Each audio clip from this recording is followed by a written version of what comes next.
Əziz xanımlar, ən çox verdiyiniz suallardan biri Barbie vagina əməliyyatı nədir və görünüşü nədən ibarətdir? Barbie vagina görünüşü böyük cinsiyyət dodaqlarının kiçik cinsiyyət dodaqlarının üzərini örtməsi və Venus yarığının izlənilməsidir. Bu görüntünü əldə etmək üçün müxtəlif xanımlarda əməliyyat həcmi müxtəlif olur. Bəzi xanımlarda doğum və aralıq travması olmur.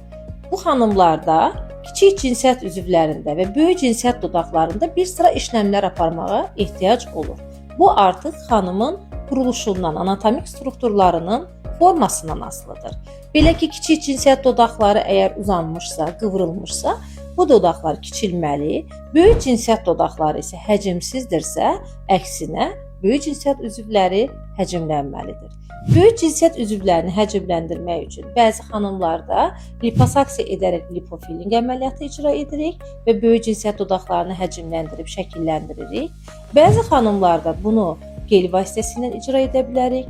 Bəzi xanımlarda böyük cinsiyyət dodaqları çox uzun və sallaq olduğuna görə majoroplastika əməliyyatı icra edib ondan sonra həcm verilməlidir və bəzi xanımlarda isə yalnız kiçik cinsiyyət üzvlərini və heterotrafı, yəni hudoplastik əməliyyatı icra etməklə bu effekti əldə etmək olur. Bəzi xanımlarda isə doğum və aralıq travmaları vardır.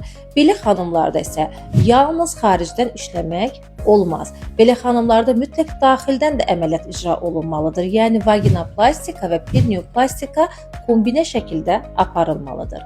Bir şey yaddan çıxartmaq olmaz. Biz təkcə estetik görünüşü bərpa etmirik. Həmçinin funksionallığı, sağlamlığı bərpa edirik. Ona görə belə xanımlarda əgər sallanma, sistik qaçırtma varsa, mütləq şəkildə bir momentli, eyni anda bir əməliyyatda bu aradan qaldırılmalıdır. Bunun üçün isə təbii ki, işinin peşəkarı mütəxəssisə müraciət etməyiniz lazımdır. Bunun üçün bizim mərkəz ən son texnologiyalarla və 20 illik təcrübə ilə sizin xidmətinizdədir. İndi görün əziz xanımlar, bir Barbie vagina görünüşü əldə etmək üçün neçə əməliyyatlar birgə sizdə icra olunmalıdır. Bunu təyin etmək üçün mütləq qəbulumuza gəlməli, müayinəmizdən keçməli və əməliyyat həcmini təyin etməliyik.